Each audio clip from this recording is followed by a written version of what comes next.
सब में पहले तो ज़िक्र हुसैन की अहमियत जान लें कि इमाम आली मुकाम का ज़िक्र करना, करबला के मुजाहिदीन और शुहदा का तज़करा करना, नबी और आले नबी का तज़करा करना, ये हमारे लिए क्यों ज़रूरी है और इसके फ़ायदे क्या हैं। जब तक महफिल में सजाने, महफिल में आने, महफिल में बैठने के फ़ायदे और उसकी अहमियत का बंदे को एहसास नहीं हो, अंदाज़ा नहीं हो, तो किसी भी महफिल या मजलिस में वो दिल जमाई के साथ नहीं बैठ सकता। अल्लाह करीम ने हमें आपको जिस नबी की उम्मत में पैदा फरमाया है, नबी आखिरुज़्ज़मान सल्लल्लाहु तआला अलैहि वसल्लम, उस रब ने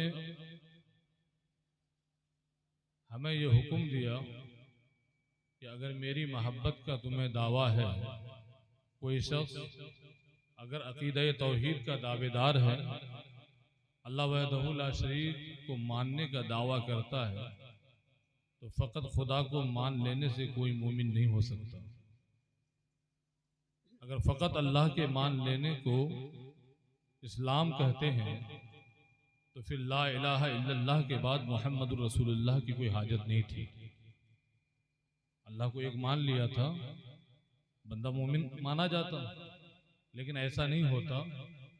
वहदहु ला शरीक की वहदानियत का इकरार करने के बावजूद भी हम दाखिले इस्लाम नहीं हो सकते। ज़रूरी है कि रिसालत मआब सल्लल्लाहु अलैहि वसल्लम की रिसालत को भी तस्लीम करें। और रब्बे करीम ने अपने महबूब की ज़ुबान से ये ऐलान करवाया, पारा नंबर 3 सूरा आले इमरान, रब का इरशाद है, अऊज़ु बिल्लाहि मिनश शैतानिर रजीम, कुल इन कुंतुम तुहिब्बूनल्लाह फत्तबिऊनी युहब्बिबकुमुल्लाह। सुभानअल्लाह। ऐ महबूब, आप फरमा दें, अगर तुम अल्लाह से मोहब्बत के दावेदार हो, अगर तुम अल्लाह से मोहब्बत करते हो, तो क्या करो, मेरी इत्तेबा करो, मेरी पैरवी करो। फिर उसका सिला क्या मिलेगा, उसकी जजा आपको क्या मिलेगी।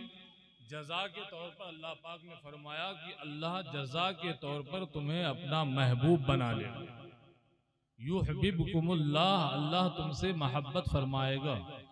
और सिर्फ यही जजा नहीं, इसकी अगली जजा यह है कि बतकाज़ाए बशरी तुमसे जो खताएं हुई होंगी, लग़्ज़िशें हुई होंगी, गुनाह हुए होंगे, अल्लाह पाक उन गुनाहों की बख्शिश व मग़फ़िरत भी फरमाएगा। तो नबी करीम सल्लल्लाहु अलैहि वसल्लम की पैरवी हम पर लाजिम करार दी गई। और नबी अलैहिस्सलाम की मोहब्बत ईमान के लिए शर्त है। नबी अलैहिस्सलाम चूंकि रब के महबूब हैं, तो रब तबारका व तआला की रजा हासिल करने के लिए, रब की मोहब्बत हासिल करने के लिए, रब की मग़फ़िरत और बख्शिश चाहने के लिए आपको अल्लाह पाक ने अपने महबूब का पता बताया, ताकि बड़े से बड़े नमाजी को ये ज़ौम न रहे कि मेरी नमाज मुझे बचा रही है, हाजी को इस बात का घमंड न रहे कि मुझे तवाफ़े काबा बचा रहा है या वक़ूफ़े अराफात बचा रहा है। नहीं, बल्कि आपको रब ने अपने महबूब की चौखट पर भेजा। रब तबारका व तआला ने आपको ये सिखाया कि देखो मेरे बंदो, जब तुम्हारे पास कोई आता है तो तुम उस मंगता को कब देते हो। कोई साइल आपकी चौखट पे आ जाए और आदमी कितना ही बखील हो, कम से कम खर्च करने वाला हो, लेकिन आने वाला मंगता अगर वो होशियार है, अक्लमंद है, आपके घर में नन्हे मुन्ने बच्चों को देखता है और आपके बच्चों को दुआ देना शुरू कर देता है।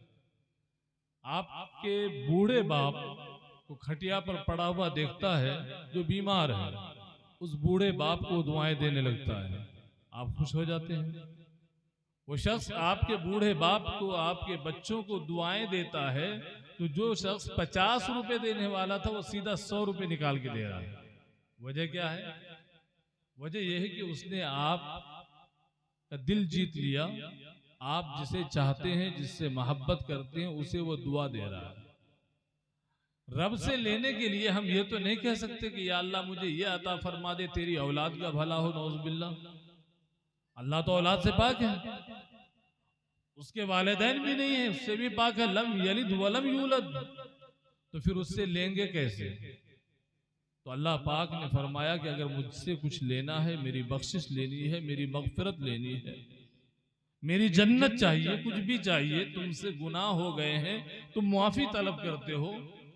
जो लोग हज से फारिग हो चुके हैं या उमरा में गए हैं, उन सबको मुबारकबाद। जो नहीं गए हैं उनके हक में दुआ कीजिए कि परवरदिगार सबको ज़ियारत हरमैन की सआदत नसीब फरमाए।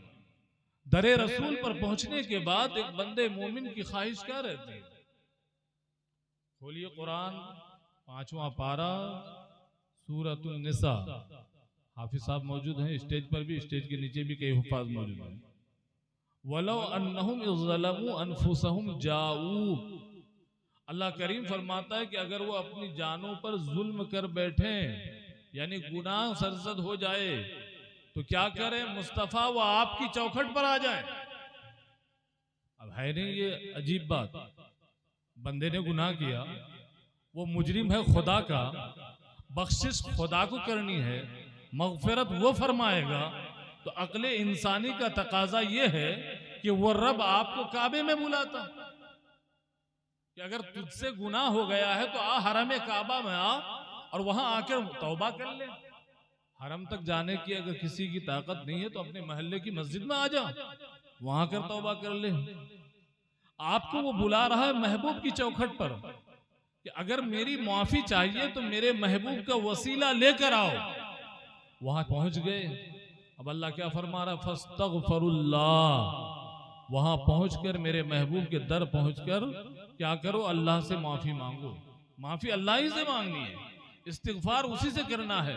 अब वहां सिर्फ आपका इस्तिगफार नहीं है, अगली बात जो कुरान कह रहा है, वस्तगफर लहुमुर रसूल।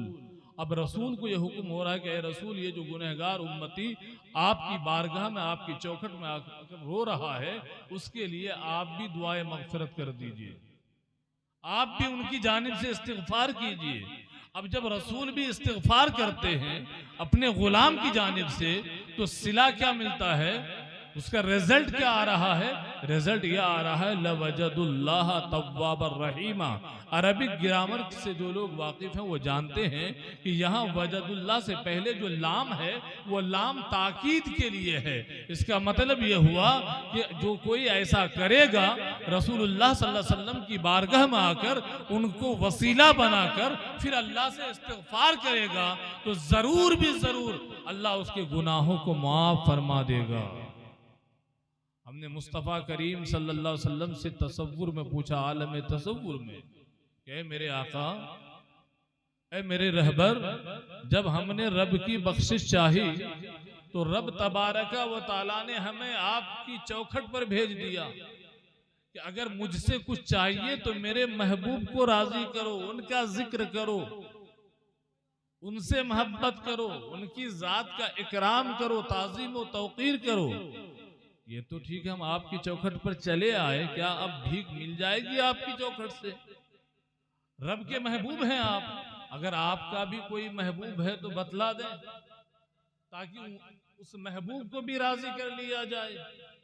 तो मुस्तफ़ा करीम सल्लल्लाहु अलैहि वसल्लम की चौखट से जवाब मिलता है कि मेरे महबूब को देखना है तो क्या तुमने मेरे अहादीस की रूगर्दानी नहीं की, हदीस की किताबें नहीं पढ़ी? अगर हदीस की किताबें पढ़ी हैं तो फिर क्या तुमने उसमें यह हदीस नहीं पढ़ी कि मैं खुतबा दे रहा था? और खुतबे के बारे में आपको मसला मालूम होगा कि जब खुतबा दिया जाता है उस वक्त अगर आप किसी को रोकना चाहें रोक सकते हैं। सुन्नतें तक पढ़ना मना है कि नहीं है? लेकिन खुतबा कौन दे रहे हैं? इमामुल अंबिया वल मुरसलीन। आका की चौखट से ये जवाब मिलता है। हाफिज साहब तशरीफ लाइए। कि तुमने नहीं देखा कि मैं खुतबा दे रहा था, इमाम हसन से इमाम हुसैन सिर्फ 10 महीने के छोटे हैं जी। दोनों भाई मस्जिद में एंट्री ले रहे हैं। बचपन का जमाना है, बड़ी मशहूर हदीस है, आपने सुना होगा, लड़खड़ाते हुए गिर पड़ते हैं।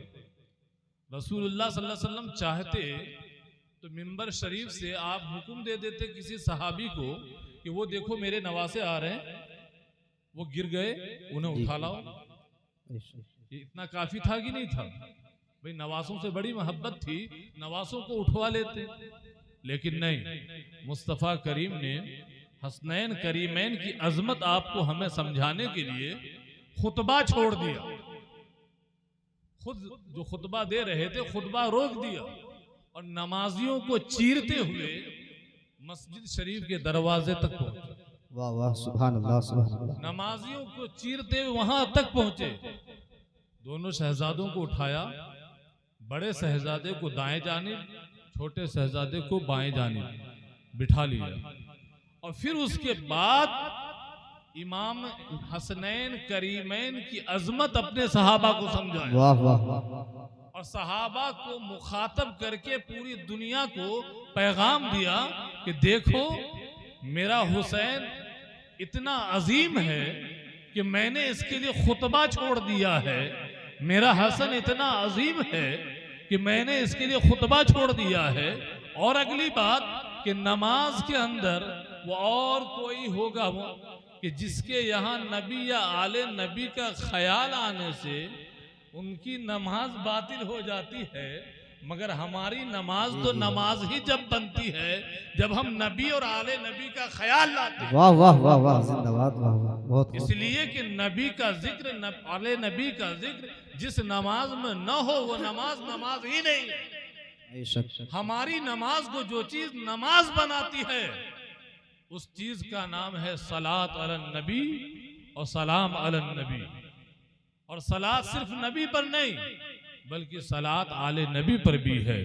तो रोज़े रसूल से आपको ये जवाब मिला कि अगर खुदा बंदे करीम को राजी करना है तो खुदा ने तुम्हें मेरी चौखट पर भेजा है, इसलिए कि मैं खुदा का महबूब हूं। और ऐ मेरे गुलामों सुनो, अब अगर तुम्हें खुदा बंदे करीम की रजा के साथ मेरी रजा मतलूब है, क्योंकि मेरी रजा के बगैर तो खुदा की रजा मिलने से रही, मेरी रजा मतलूब है तो मेरा भी महबूब है। अब तुम मेरे महबूब को राजी कर लो तो मैं तुमसे राजी हो जाऊंगा। मेरे महबूब को हसन कहते हैं, मेरे महबूब को हुसैन कहते हैं, वाह वाह वाह, फातिमा कहते हैं, अली कहते हैं। बेदम यही तो 5 हैं, मकसूद कायनात बेदम यही तो 5 हैं। हाजी वारिस अली शाह साहब के दर के खुसरो जनाब बेदम, उन्होंने जिन 5 शख्सियात को मकसूद कायनात कहा है उन्हीं 5 को हम लोग पंजे तने पाक भी कहते हैं। पंजे तने पाक का जिक्र, उनकी मोहब्बत एक मुसलमान की जिंदगी में कितनी अहमियत रखती है। ये कांकर सराय है, पढ़े लिखे लोगों की बस्ती है। आपको ज्यादा समझाने की, हिंदी की जिद्दी करने की जरूरत नहीं। मुझे आप सिंपल से सवाल का जवाब दो कि जब कोई दरखास्त लिखते हो उस दरखास्त के ऊपर मोहर लगती है कि नीचे मोहर लगती है? भैया मोहर कहाँ लगती है? दस्तखत कहाँ होता है? नीचे। नमाज कहाँ से शुरू होती है? तकबीर तहरीमा से। खत्म कहाँ होती है? सलाम पर। और हयात क्या बनती है, शक्ल क्या बनती है, तहियात वाली, कादे अखीरा वाली? जरा कभी अपनी नमाज पर गौर कर लिया होता तो हुसैन समझ में आ जाते। वाह वाह वाह, नमाज पर गौर कर लिया होता तो हुसैन की अजमत पर भूखने वालों को हुसैन की अजमत समझ में आ जाती। अरे हुसैन की अजमत क्या है? हुफ्फाज बैठे हैं, मुझे एक ऐसी आयत दिखा दो कि जिस आयत के अंदर अल्लाह पाक ने मेरे नबी के अलावा किसी नबी के लिए उस अंदाज में कहा हो कि अल्लाह पाक नबी पर दुरूद भेजता है, तुम भी उस नबी पर दुरूद भेजो। किसी नबी के लिए नहीं कहा। कमोबेश 1,24,000 अंबिया इस खाकदानगीती पर आए, रब को सलाम भेजना हुआ, रब ने कह दिया सलामुन अला इब्राहिम, सलामुन अला मूसा व हारून, सलामुन अला इलियासीन, सलामुन अला नूहिन फिल आलमीन। इन नबियों का नाम ले लेकर सलाम कहा है। लेकिन जब बात हुसैन के नाना की हाय आई हाय है वाह वाह तो वाह नाम वाह लेकर सलाम वाह, अला वाह, मोहम्मद नहीं कहा, उनका जाती नाम नहीं लिया। उनका जाती नाम भी तो लिया जा सकता था। जी। खुदा तो बड़ा है ना, बड़ा तो अपने छोटे का नाम ले सकता है, लेकिन वो बड़ा होकर भी अपने हबीब का जाती नाम नहीं ले रहा। वो आपको अदब सिखा रहा वाह, वाह। है कि देखो जब मैं महबूब का नाम लेता हूँ तो कहीं या अय्युहल मुज़म्मिल कहता वाह, हूँ, वाह, वाह। कहीं या अय्युहल वाह, मुद्दस्सिर वाह। कहता हूँ, कहीं या अय्युहर रसूल कहकर खिताब करता हूँ, कहीं या अय्युहन नबी कहकर मुखातब करता हूँ। और जब बात सलात की आती है तो फिर मैं यूं कहता हूँ इन्नल्लाह व मलाइकतहु युसल्लूना अलन नबी। अला मोहम्मद नहीं कहा, अलन नबी कहा। नबी का की सिफत बयान की, उनका जाती नाम नहीं लिया। और उसके बाद अगली बात क्या कही, या अय्युहल्लज़ीना आमनू सल्लु अलैहि, ऐ ईमान वालो तुम भी उन पर सलात वाह भेजो। वाह वाह सलात का माना होता है दुरूद, और फिर उसके बाद है वो सल्लिमू, और सलाम भेजो। दो चीजें हो गई, दो चीजें हुई, दुरूद अलग है और सलाम अलग है। एक नबी की बात बता दो कि चलो ठीक है भैया नबी पर सलात पढ़वा रहा अल्लाह पाक, ये तो ठीक बात समझ में आ रही है, मगर आदम से लेकर ईसा तक किसी नबी की आल पर भी सलात भिजवाया क्या? नबी की आल पर, बेश आदम से लेकर ईसा तक वो दिगर अंबिया थे। ये महबूब का मामला है। महबूब के खानदान को अपने खानदान की तरह कोई समझने की हिमाकत न करे। ये रब के महबूब हैं। इस खानदान का इम्पोर्टेंट ये है, इस खानदान की अहमियत ये है कि किसी और खानदान पर नमाज पर अगर सलात भेज दो, किसी और खानदान वाले का, कबीले वाले का नाम ले लो, तुम्हारी नमाज बातिल हो जाएगी। बेश बेश चाहे वो शिया हो, सुन्नी हो, देवबंदी हो, वहाबी हो, चाहे जिस मसलक से भी आता हो, जहां से तबीयत करे वहां से फतवा ले आओ, हर दारुल इफ्ता का मुफ्ती यही जवाब देगा, नमाज बातिल हो जाएगी। लेकिन एक नबी का खानदान है कि अगर इस खानदान पर सलात न भेजो, दुरूद न पढ़ो, तो तुम्हारी हमारी नमाज नमाजी नहीं बनती। बेश बेश अल्लाह ने फरमाया सलात भेजो, बात इतने से मुकम्मल हो जाती, अल्लाहुम्मा सल्ली अला मोहम्मद। लेकिन नबी फरमाते हैं इज़ा सल्लैता अलैया, जब मुझ पर सलात भेजो फ़अम्मिमू, उसे आम कर दो। सहाबा ने अर्ज़ किया रसूलल्लाह इसका क्या मतलब? आप सल्लल्लाहु अलैहि वसल्लम ने फरमाया इसका मतलब ये है कि मेरी अहले बैत को उसमें शामिल कर लो, मेरी आल को शामिल कर लो। जब पूछा ये आल कौन है तो आपने फरमाया अली, वाह वाह वाह फातिमा, हसन, हुसैन और उनकी औलादें। फिर फरमाया कि सुनो मेरा अली वो है जो हसन, हुसैन, फातिमा इनसे भी अफजल है। यानी बाप है ना, बाप तो बेटे से अफजल होगा। अगर जिसका बेटा सैयदा शबाब अहलिल जन्ना हो, वाह वाह जन्नती नौजवानों का वाह, सरदार वाह, हो, उसके बाप की अजमत का अंदाजा लगा सकता है कोई? नहीं। और फिर सैयदा की अजमत का अंदाजा कौन लगा सकता है? हर बेटे की जन्नत कहाँ, बताइए आप मुझे।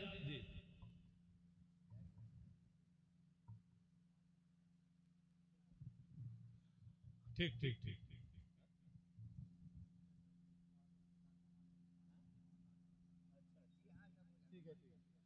ठीक है ठीक है ठीक है। अब उनकी कुछ ख्वाहिश है, कुछ सुनना चाहते हैं, उन्होंने वो बात रखी है, अच्छी बात, जी। कोई बात नहीं। मैं अर्ज ये कर रहा था कि देखिए हर बेटे की जन्नत कहाँ है बताइए? हाफिज अकील साहब, आपकी जन्नत, मेरी जन्नत कहाँ है? माँ के कदमों के तले, माँ के कदमों के तले। यहाँ मेरी माएँ बैठी हैं, बहनें बैठी हैं, मैं उनकी तवज्जो चाहता हूँ। इमाम हुसैन की अजमत सर आंखों पर, इमाम हसन मुजतबा की अजमत सर आंखों पर, जी लेकिन हुसैन की जन्नत फातिमातुज़ ज़हरा के कदम के तले है। मेरी माओ, इस्लाम ने तुम्हें यह अजमत दिया, यह अहमियत दी कि जो नौजवान जन्नती नौजवानों का सरदार है, उसकी जन्नत भी खुदा ने एक औरत के कदम के नीचे रखा। वाह वाह, नारे तकबीर, नारे रिसालत, मसलके आला हजरत, शहीद आजम कॉन्फ्रेंस, वाह जिंदाबाद। हसन और हुसैन हमारे सरदार हो सकते हैं। अगर खुदा की रहमत से, मुस्तफ़ा की शफाअत से हम जन्नत में चले भी गए और जाएंगे इंशाअल्लाह, उसकी रहमत से उम्मीद है। अपने आमाल तो इस लायक नहीं है, इंशाअल्लाह। लेकिन उसकी रहमत से उम्मीद है। तो अगर गए तो वो तो हमारे सरदार होंगे, वो हमारे सरदार होंगे, लेकिन उनका भी तो कोई सरदार होगा। उनकी जन्नत कहाँ है? तो उनकी जन्नत सैयदा के कदमों के तले है, क्योंकि सैयदा उनकी माँ है। बाप की पेशानी चूम लो, बाप की कद्र करो। नौजवानों, करबला का पैगाम सुनने के लिए आए हो, मजलिस सजाए हो हुसैन के नाम की।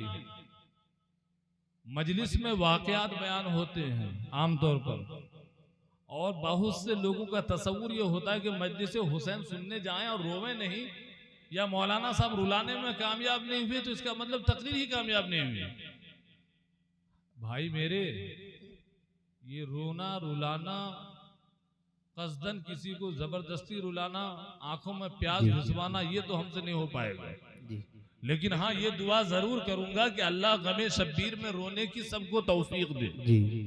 गमे शब्बीर में रोना अच्छी बात है, ये कोई गलत नहीं, लेकिन शब्बीर की सीरत अपनाएगा कौन? इमाम आली मकाम करबला में गए क्यों? आखिर कुछ तो वजह होगी ना बेटा, नीचे ही रखना। करबला में गए क्यों थे? नाना के दीन की शरीयत की हिफाजत के लिए। यजीद ने खुल्लम खुल्ला इस्लाम का इनकार तो नहीं किया था, वो कोई मंदिर में जाकर घंटी तो नहीं बजाता था। जिस दिन करबला की जंग हो रही थी और जो लोग हुसैन शहीद आजम से लड़ने आए थे, वो भी यही कह रहे थे कि हुसैन जरा जल्दी करो, अपना खुतबा शॉर्ट करो, हमें जुमा भी पढ़ना है। यानी वो जालिम इतने बड़े जालिम थे कि वो नबी के नवासे की गर्दन भी काटना चाह रहे थे, और गर्दन काटने के बाद फिर उसी हुसैन पर अल्लाहुम्मा सल्ली अला मोहम्मद व आले मोहम्मद कहकर सलात भी भेजना चाह रहे थे। खुदा जब दीन लेता है तो अकलें छीन लेता है। बेशक बेशक। आप देखें ना, तो मैंने बात की थी दस्तखत वाली, मुहर वाली, मुहर लगती है नीचे। आपने नमाज शुरू की, अल्लाह अकबर, ठीक है, फतवा ले आइए जाके दारुल मोहम्मद या हनफिया शाही चबूतरा से, जिस इदारे से मन करे वहां से, कि साहब मुफ्ती साहब मैंने पूरी नमाज पढ़ी थी, बस एक काम नहीं करा था। ले वो क्या? अत्तहियात के अंदर एक लाइन छोड़ दी थी बस, अस्सलामु अलैका अय्युहन नबिय्यु व रहमतुल्लाहि व बरकातुहू, बस इतनी, ये एक लाइन छोड़ दिया था, नमाज हो गई। जामा मस्जिद से फतवा ले आइए, मुल्लाने से ले आइए, मोहल्ला चिल्ला में जो चलता वहां से ले आइए, नौगावा सादात में चलता आलिया जाफरिया वहां से ले आइए, जहां से तबीयत करे ले आइए। हर दारुल इफ्ता का एक ही जवाब होगा कि नमाज नहीं हुई। जानते हो क्यों आप? सिर्फ इसलिए क्योंकि नबी पर सलाम नहीं भेजा। क़याम पहले है, क़िरात शुरू में है, रुकू उसके बाद है, सजदे उसके बाद हैं, क़ादे अखीरा बिल्कुल लास्ट में है। अल्लाह ने फरमाया ठीक है, पूरी इबादत कर ली, अब इस इबादत को इबादत बनाना है, ये नमाज को मेरी बारगाह में कबूल कराना है। तो ऐ नमाजी, अब इस पे मुहर लगा दे, मुहर लगा दे। और मुहर किस बात की? मेरे नबी पर सलाम भेजकर इस पर मुहर लगा। इसीलिए अस्सलामु अलैका अय्युहन नबी को अत्तहियात में रखा, और उसके बाद अब सिग्नेचर वाला जो मामला हुआ वो आखिर में आपके अल्लाहुम्मा सल्ली अला मोहम्मद व अला आले मोहम्मद।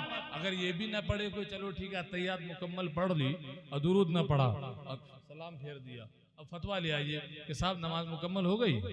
नहीं हुई। क्यों नहीं हुई साहब? सब कुछ पढ़ तो लिया। अरे अल्लाह का कुरान पढ़ लिया, उससे बढ़कर भी कोई किताब है क्या? पूरी सूरतुल बकरा पढ़ दी 2.5 पारे की, फिर भी नमाज मुकम्मल नहीं हुई। आप कहोगे मौलाना 2.5 पारे का कुरान पढ़ना एक अलग बात, लेकिन जिसने अजमत कुरान समझाया, जिसने अजमत कुरान समझाया, और अजमत कुरान हमारी तरह जुबानी यूं नहीं बताया जैसे हम जुबानी आपको बता रहे, बल्कि अपने आवानो अंसार की गर्दनें कटाकर समझाया। अपने जवां साल बेटे अली अकबर को कुर्बान करके फिर अजमत कुरान आपको बताया। कासिम जैसा कड़ियल नौजवान दे करके फिर आपको अजमत कुरान समझाया। नन्ना अली असगर को राह हक में कुर्बान करके फिर अजमत कुरान को बचाने की कोशिश की। जब उस हुसैन पर सलात ही नहीं भेजी तो 2.5 पारा कुरान पढ़ने का क्या मतलब? 2.5 पारा पढ़ लो या पूरे 30 पारे पढ़ लो 2 रकतों में, लेकिन जब तक अल्लाहुम्मा सल्ली अला मोहम्मद व अला आले मोहम्मद पढ़कर हम नबी और आले नबी का गुणगान न गा लें, उन पर सलात न पढ़ लें, हमारी नमाज नहीं बनती। इस जिक्र की अहमियत यह है, अल्लाह पाक ने बाज नबियों का नाम ले लेकर कुरान में कहा, हुफ़ाज़ तस्दीक करेंगे, वज़कुर फिल किताब इब्राहीम वज़कुर फिल किताब मूसा वज़कुर फिल किताब इदरीस वज़कुर फिल किताब इस्माइल। ये तो अंबिया के नाम हैं। अब आ जाइए औलिया पर। असहाबे कहफ कौन थे बताइए? वली ही थे ना। हजरत लुकमान हकीम कौन थे? नबी तो थे नहीं, एक मर्द सालेह थे, उनके बारे में नेक आदमी थे। इनके नाम से सूरत है कि नहीं है? मरियम कोई नबिया तो थी नहीं, वलिया थी। कुरान में उनके नाम से सूरत है कि नहीं है? तो मालूम यह हुआ कि नबियों का तज़किरा करना, वलियों का तज़किरा करना, ये किसकी सुन्नत है? खुदा की सुन्नत है। कुरान में अल्लाह पाक ने इसे बयान फरमाया। और फिर देखिए, हर उम्मत से ये उम्मत अफजल है कि नहीं? जी, आपका हमारा अकीदा है ना? हर नबी से हमारा नबी अफजल है कि नहीं?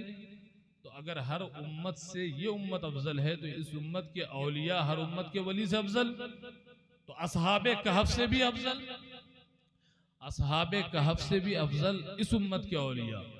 और हुसैन वो है जो वलियों के इमाम, बाबुल इल्म, मौलाए कायनात, शेर खुदा के शहजादे। विलायत जिनके घर से बढ़ती है, विलायत जिनके घर से तकसीम होती है। अगर असहाबे कहफ का तज़किरा कुरान में शामिल हो सकता है, यकीन जानिए ये तो अलग सी बात है कि ये 61 हिजरी का मार्का है। मार्का करबला सन 61 हिजरी में बपा हुआ। अगर ये मार्का 3 हिजरी में, 4 हिजरी में, 5 हिजरी में बपा हुआ होता तो कुरान में इसका भी तज़किरा होता। क्या बद्र का तज़किरा नहीं है कुरान में? वलक़द नसरकुमुल्लाहु बिबद्रिन व अंतुम अज़िल्ला। और बद्र के अलावा भी जितनी जंगें हुई हैं, और फिर मार्के करबला तो वो मार्का है कि इस्लाम के अंदर जितने भी मार्के हुए 1400 साल की तारीख में 1-2 मार्का तो हुआ नहीं है। हजारों हजार लोगों ने कुर्बानियां दी हैं इस चमन इस्लाम की आबियारी के लिए। लेकिन फिर क्या वजह है कि तमाम मार्कों से ज्यादा अल्लाह ने अगर किसी को शोहरत बख्शी, अजमत बख्शी, मकबूलियत बख्शी है तो इसे बख्शी मार्के करबला को। इसलिए कि नबी पाक सल्लल्लाहु ताला अलैहि वसल्लम के शहजादे थे हुसैन, और दर हकीकत नबी पाक सल्लल्लाहु ताला अलैहि वसल्लम ये ऐसी कुर्बानी थी, ये उनकी शहादत थी। इमाम पाक रजी अल्लाह ताला अन्हु ने मैदान करबला का जो इंतखाब किया, आप उस पैगाम को कबूल कीजिए। अफसोस इस बात का है कि हम मुर्दा यजीद पर लानत भेजते हैं और जिंदा यजीद के गले पर माला चढ़ाकर उसका इस्तेकबाल करते हैं। आप कहेंगे जिंदा यजीद पर हमने कब माला चढ़ाया, कहां माला पोशी की? आप यजीद बिन मुआविया, शायद एक शख्स का नाम आपके लिए होगा। यजीद बिन मुआविया फकत एक फर्द नहीं, यजीदियत एक आइडियोलॉजी है, मुकम्मल एक फिक्र है। अब यजीदियत जहां कहीं भी है उससे हमें बचना है। इमाम आली मकाम इमाम हुसैन ने मदीना छोड़ा था। आप उम्रा से अगर फारिग हो गए, हज से फारिग हो चुके हैं, तो आप जरा तसव्वुर कीजिए, आंखों को बंद कीजिए और पीछे लौटिए। जिस दिन आपसे मदीना छूट रहा था, क्या कैफियत थी आपकी? बताएं, क्या कैफियत होती है एक दीवाने की जब मदीना छूट रहा होता है? और हुसैन का जब मदीना छूट रहा होगा, उनकी कैफियत क्या होगी? हमारी तो माँ की तुरबत भी नहीं है वहां, हमारी अम्मा तो नहीं लेटी है वहां जन्नतुल बकी शरीफ में, लेकिन हम खुद जब 2017 में गए थे तो हमारी खुद हालत गैर थी। आप भी जाएंगे तो आपकी भी हालत। नारे तकबीर, नारे रिसालत, मसलके आला हजरत ताहिर रजा रामपुरी साहिब किबला, शायर इस्लाम ताहिर रजा रामपुरी साहिब किबला। इमाम हुसैन रजी अल्लाह ताला अन्हु ने सब कुछ छोड़ा, क्यों? ताकि मदीने की अजमत पामाल होने से महफूज रहे, नबी के मुकद्दस शहर की गलियां खून आलूद न हों, मुसलमान आपस में न लड़े। तो इत्तेहाद और इत्तेफाक का पैगाम दिया इमाम हुसैन ने। इक़्तिदार के पुजारियों को, कुर्सी के लालचियों के लिए आपने कुर्सी छोड़ दी, आपने उसके हाथ पर हाथ नहीं दिया। आपने वहां से जब सफर किया होगा किस कदर तकलीफ हुई होगी।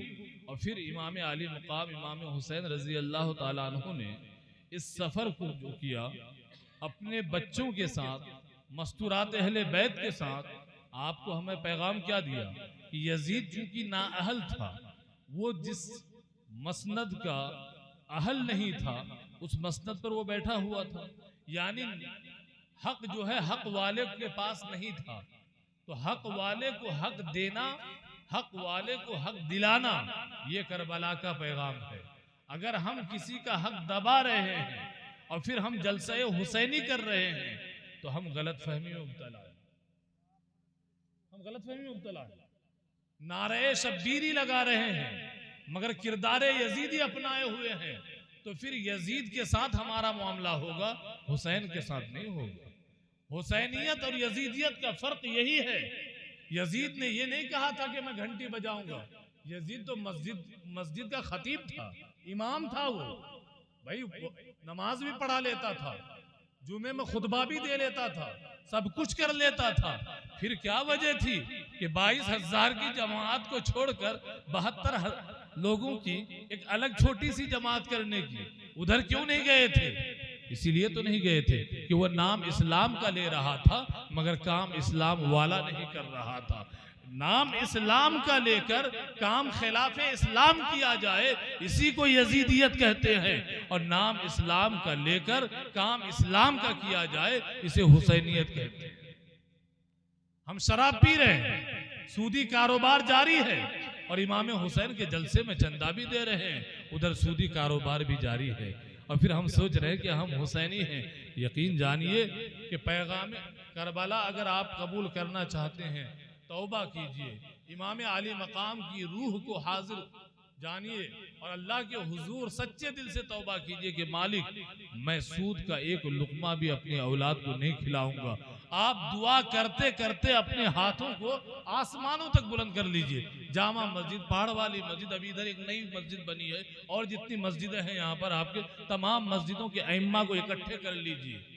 हो सके तो पूरा जिला अमरोहा इकट्ठा कर लीजिए, फिर दुआ कीजिए, तब भी दुआ कबूल नहीं होगी।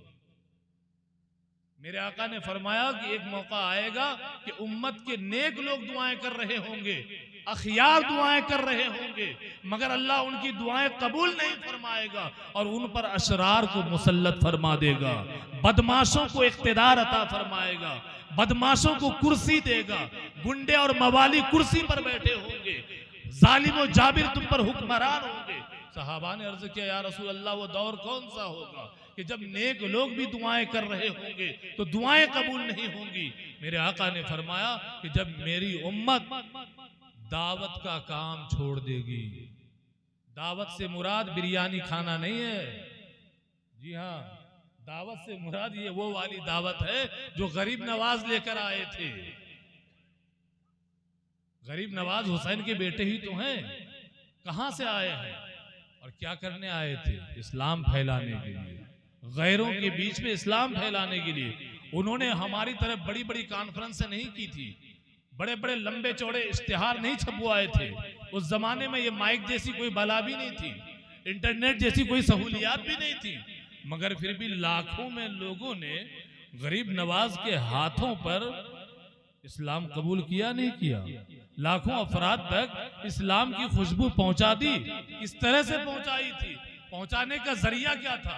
इंटरनेट ये जरिया नहीं था, माइक, लाउड स्पीकर ये जराए थे, ये नहीं थे। फिर क्या? एक अंग्रेज मुफक्किर कहता है, नॉन मुस्लिम है मगर बात सच्ची कहा उसने। वो कहता है कि कामयाब टीचर, कामयाब मुबल्लिग, कामयाब दाई वो है कि जिसे अपनी दावत के लिए, अपनी तबलीग के लिए, अपनी बात दूसरे तक कम्युनिकेट करने के लिए जुबान खोलने की नौबत ना आए। किसी ने पूछा उस अंग्रेज से कि भाई जब वो जुबान खोलेगा नहीं तो वो अपना पैगाम पहुंचाएगा कैसे? तो उस अंग्रेज ने कहा कि पैगाम पहुंचाने के लिए जुबान खोलने की नहीं, किरदार से पैगाम पहुंचाया जाता है। किरदार और अमल के जरिए से जो पैगाम आप गैरों तक पहुंचाते हैं वो जूद असर होता है, उसमें अल्लाह असरात पैदा फरमाता है। खाली जुबानी जमा खर्च करने से कुछ नहीं होता। महबूब इलाही सुल्तानुल मशाइख की बारगाह में आकर एक मुरीद कहता है, हुजूर दुआ फरमा दीजिए मेरा फला दोस्त मुसलमान हो जाए, गैर मुस्लिम है, बड़ा पुराना दोस्त है, मैं चाहता हूँ यहाँ जैसे दोस्त है जन्नत में भी मेरा साथी बन जाए। हजरत महबूब इलाही ये सुनकर रोने लगे। वो बंदा परेशान हो गया, बोले यार मैंने इस्लाम के लिए दुआ करनी ही तो कही थी, तो महबूब पाक क्यों रो रहे हैं, महबूब इलाही क्यों रो रहे हैं? उसने अर्ज किया, हुजूर कोई गुस्ताखी तो नहीं हो गई क्या? ऐसी बात कह दी जो आप रो रहे हैं? आपने फरमाया बेटे मैं रो इस बात पर रहा हूँ, तू कह रहा है कि एक लंबे अरसे से मेरा दोस्त है, जब इतना पुराना दोस्त है तो आखिर तू आज तक ऐसा किरदार क्यों न पेश कर सका कि वो तेरे किरदार को देखकर मुसलमान हो? इमाम हुसैन रजी अल्लाह ताला अन्हु ने किरदार पेश किया दुनिया के सामने। यूं ही गांधी जी ने नहीं कहा था, गांधी जी ने जो अहिंसा का कॉन्सेप्ट दिया था, आज दुनिया गांधी जी को सलाम करती है। हम उनकी अजमतों के खुतबे पढ़ते हैं और गांधी जी मेरे हुसैन का खुतबा पढ़ते हैं। गांधी जी कहते हैं कि सब्र के साथ, अहिंसा के साथ जंग करना और उसमें फातेह रहना, ये अगर हमने किसी से सीखा है तो हमने इमाम हुसैन से सीखा है।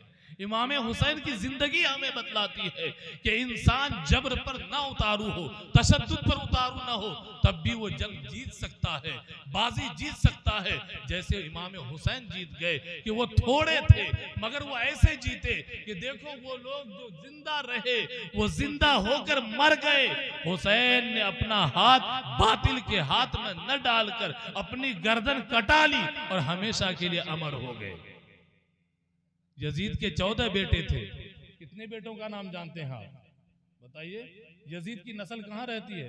जोया में, मुरादाबाद में, रामपुर में, बरेली में, बंगाल में, झारखंड में, कहाँ? कहीं भी तो नहीं। उसकी नस्ल का आता पता नहीं। 14 बच्चे थे उसके। मेरे हुसैन का फकत एक लाल था, एक लाल इमाम सज्जाद, जिनका दूसरा नाम, जिनका दूसरा लक़ब ज़ैनुल आबिदीन भी है। हजरत इमाम ज़ैनुल आबिदीन अकेले थे, लेकिन उस एक फूल से देखो कितने फूल खिल गए, कितने सारे फूल खिल गए। आज जहां जाइए, आप जहां जाइए, जिस तरफ जाइए, सादात मिलते हैं नहीं मिलते हैं?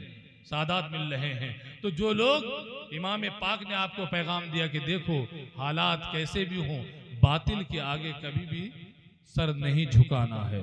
वहां बैअत का मामला था, यहां वोटिंग का मामला है। बैअत और वोटिंग में कोई फर्क नहीं है। जी हाँ, वोट डालने की वो एक शक्ल थी। आप यहाँ वोट डालते हैं, वक्त के यजीद को प्रधान बनाते हैं, वक्त के यजीद को एमएलए बनाते हैं, वक्त के यजीद को एमपी बनाते हैं और इधर दुआ करते हैं या अल्लाह पाक हमारा मामला हुसैन के साथ फरमा। हुसैन की रूह भी शर्मा रही है, हुसैन की रूह भी आपसे शर्मा रही है कि ये मेरे कैसे नाम लेवा है कि काम यजीदों वाला कर रहे हैं, नाम मेरा ले रहे हैं। हमारी बहन बेटियां, अस्तगफिरुल्लाह अज़ीम, आप देख लें रिकॉर्ड उठा करके। आज की डेट में मैं दिल्ली में रहता हूँ, आए दिन इस तरह के केसेस आते हैं। आए दिन अपनी बच्चियां गैर मुस्लिम बच्चों के साथ जा रही हैं। न सिर्फ बच्चियां जा रही हैं, शादीशुदा औरतें जा रही हैं। जी हाँ, समझ रहे हैं? और कितनी ज्यादा भी मेहनत करने के बाद, समझ रहे हैं, बहुत मेहनत कर ली, जाती तौर पर मैंने मेहनत की है, समझ रहे हैं, कुछ खवातीन पर उनके घर वालों के साथ मिलकर कोई हल नहीं निकलता। वजह क्या है इसकी? वजह यह है कि बचपन के दिनों में जब सीखने की उम्र होती है तब आपने अपनी बेटी के दिमाग में इस्लाम नहीं डाला।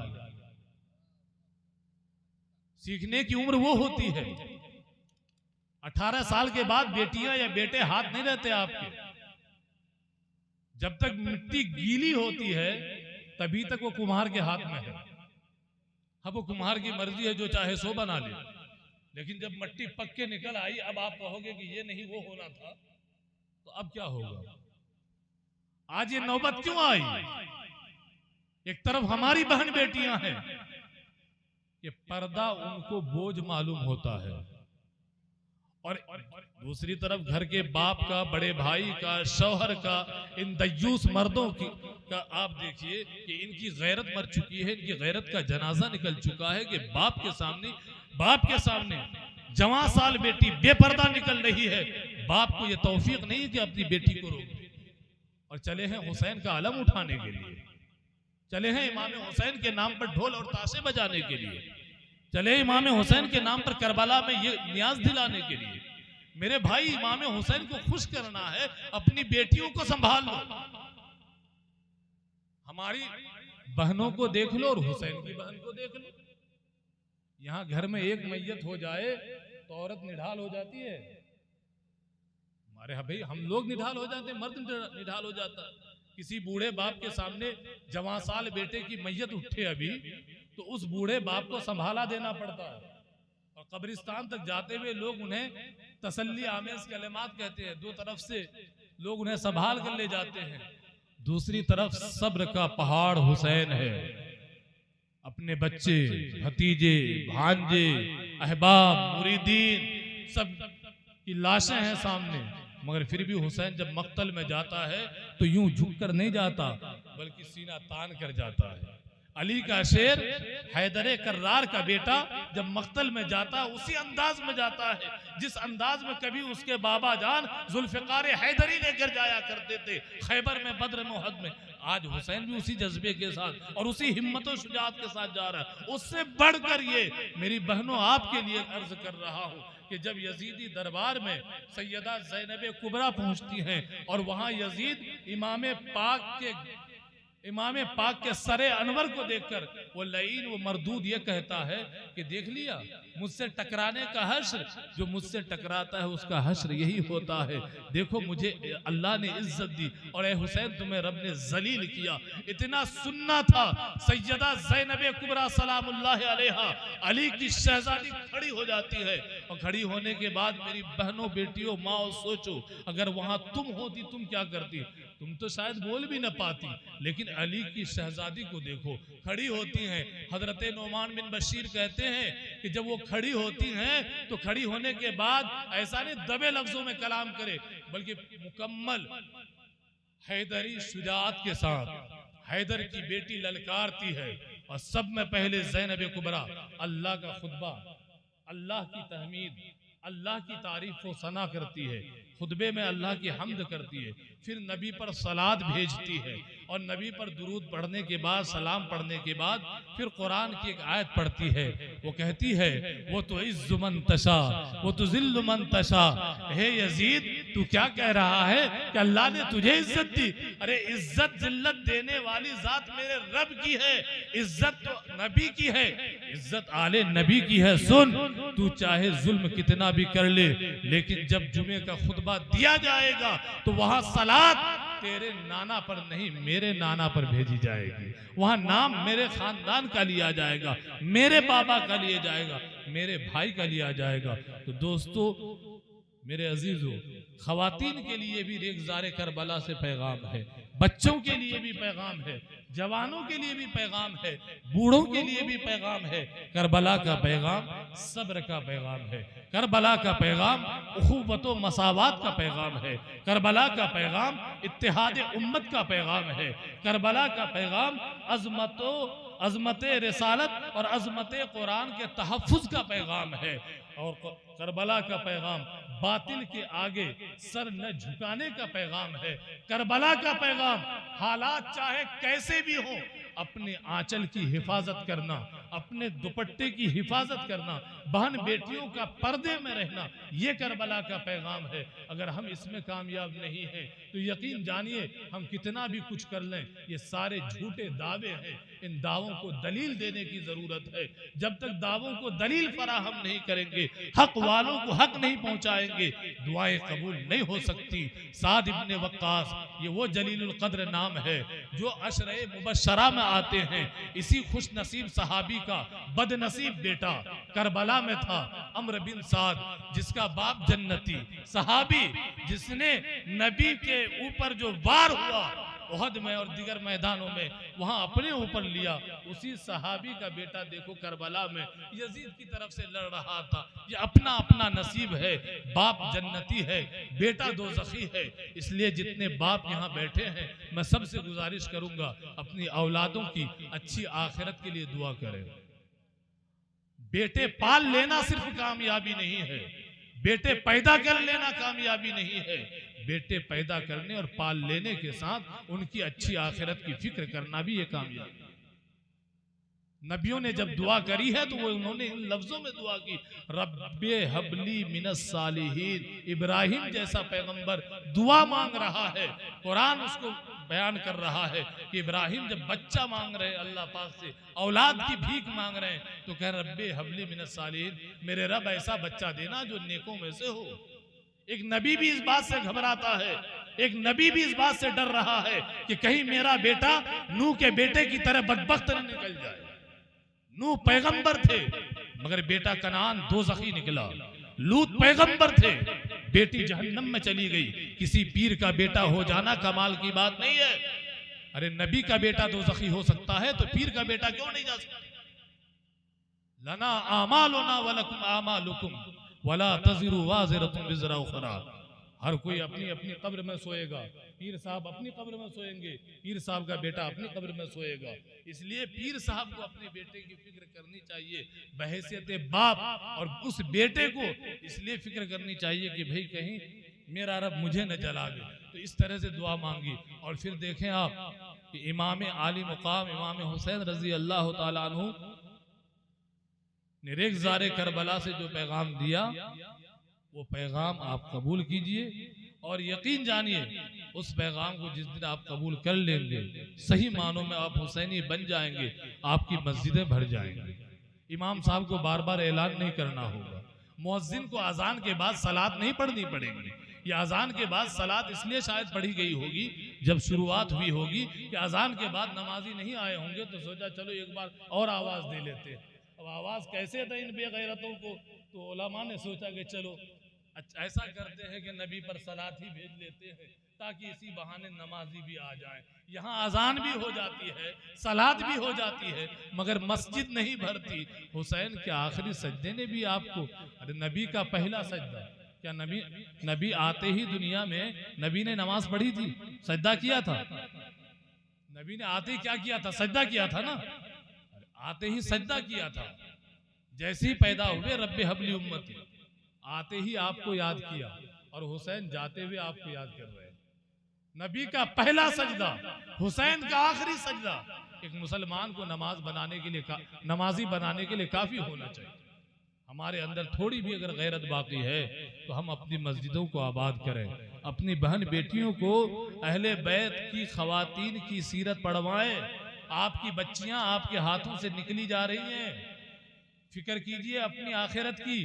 या अय्युहल्लज़ीना आमनू कू अनफुसकुम व अहलीकुम नारा, ईमान वालों खुद को भी बचाओ और अपनी अहलो अयाल को, अपनी फैमिली को भी बचाओ। हो गया घंटा, अब मुकम्मल करूं।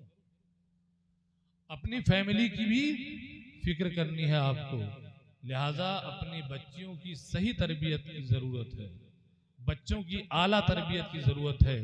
आप कितना भी जहेज दे दीजिए, कितनी बड़ी प्रॉपर्टी दे दीजिए, लेकिन अगर बेटियों को आपने या बेटों को आपने इस्लामी तरबियत नहीं दिया तो कुछ नहीं दिया, इस्लाम की तालीम नहीं दी तो कुछ नहीं दी, हक वालों को हक न दिया तो कुछ नहीं दिया। साद बिन वक्कास की बात की थी मैंने, वो एक हदीस पढ़नी थी।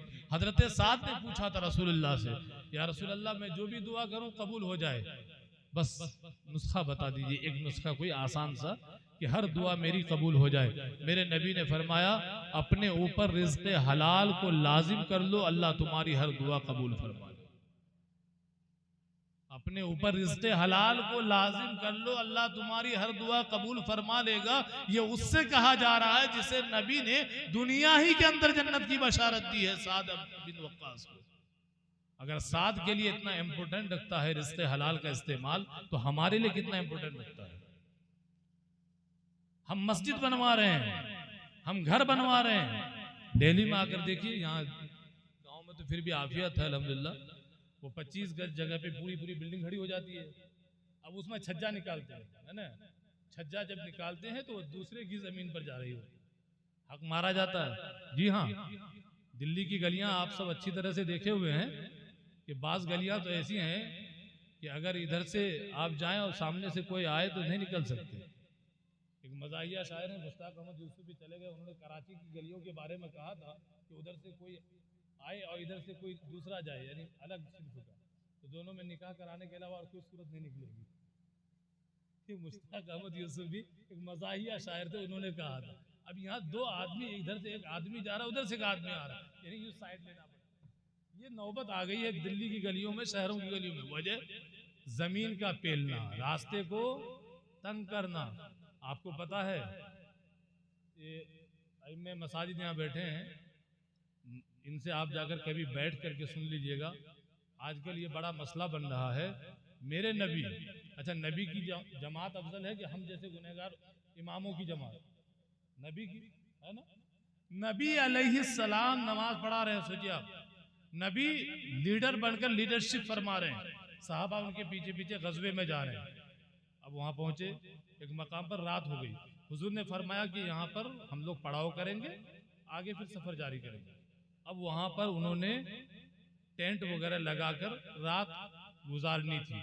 एक सहाबी को भेजे कि जाओ देख कर आओ कि यहाँ से वहाँ तक, शुरू से आखिर तक तमाम सहाबा सो गए कि नहीं सो गए, ये रिपोर्ट दो। उन्होंने आकर उधर से रिपोर्ट दिया कि खेमे लगा लिए हैं, सहाबा सोने लगे हैं, मगर या रसूल अल्लाह बाज खेमे ऐसे हैं कि जो खेमे का थोड़ा सा हिस्सा वो रास्ते पर आ गया है। रसूलुल्लाह का जवाब सुनिए, मेरे आका ने उस सहाबी को वापस किया कि जाओ, अब मेरे पास यहाँ तकरीबन 20 दलाइल हैं इस वक्त, ठीक है, बुखारी से है, मुस्लिम से है, अबू दाऊद से है, और उसका तबरानी से है, तिरमिजी से है, ये हदीस नंबर के साथ है। वक्त नहीं है जो मैं हदीस नंबर बताऊं। इस वाक़े में रसूलुल्लाह सल्लल्लाहु अलैहि वसल्लम ने फरमाया कि जाओ और जाकर उन्हें ये कहो कि रास्ते से वो अपना खेमा हटा लें, रास्ता जितना है उतना खोल दे, रास्ते को ओपन करें, वरना सजा सुन लीजिए, वरना मेरी क़यादत में वो जिस जिहाद के लिए निकले हैं, ये जिहाद मेरा रब उनके मुंह पर मार देगा। रसूलुल्लाह की क़यादत में किया हुआ जिहाद भी अल्लाह कबूल नहीं फरमाता अगर किसी ने रास्ते का हक मार दिया हो।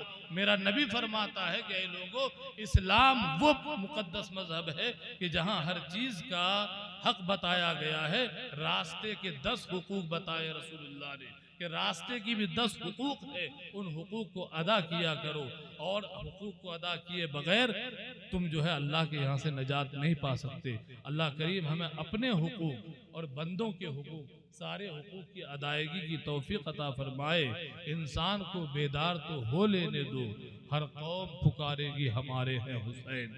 इमाम हुसैन का पैगाम सबके लिए है, इमाम आली मुकाम सबके हैं। यही वजह है कि बड़े बड़े पंडितों ने, बड़े बड़े ब्राह्मणों ने इमाम पाक की शान में लंबे लंबे कसीदे लिखे हैं, और बहुत लंबा लंबा उन्होंने मरसिया लिखा है, बड़ी बड़ी शायरी की है, और उनकी शान में बहुत कुछ कहा है। अल्लाह तबारक व तआला ने वो अज़मत हमारे इमाम को बख्शी है, हम उनके नाम लेवा हैं। अल्लाह के हुजूर दुआ कीजिए कि परवरदिगार अहले बैत के ग़ुलामों में हम सबको कबूल फरमाए, और सहाबा और अहले बैत के दामन से हम सबको वाबिस्ता रखे। जिन नौजवानों ने आज की ये महफिल सजाई, अल्लाह उनके घरों को सजाए, उनकी दुनिया सजाए, उनकी आखिरत सजाए, और अल्लाह तबारक व तआला हम सभी को नबी और आले नबी की मोहब्बत में ज़िंदा रखे। उन्हीं की मोहब्बत में अल्लाह पाक हमें मौत अता फरमाए। मौलाना मोहम्मद अली जौहर ने कभी लंदन की गोलमेज कॉन्फ्रेंस में जाकर अंग्रेज़ों की आंखों में आंखें डालकर इस देश की आज़ादी के लिए आपने एक शेर कहा था। मौलाना मोहम्मद अली जौहर जो यहीं पास रामपुर के रहने वाले थे, उस शहर से ताहिर साहब आए हुए हैं, मौलाना मोहम्मद अली जौहर ने कहा था कि दौरे हयात आएगा, कातिल कज़ा के बाद है इब्तिदा हमारी, तेरी इंतहा के बाद कत्ले हुसैन असल में मर्गे यजीद है, इस्लाम जिंदा होता है हर करबला के बाद। अल्लाह रब्बुल इज्जत हम सबको इमाम हुसैन के गुलामों में कबूल फरमाए। अस्तगफिरुल्लाह अल अज़ीम व मा अलैना।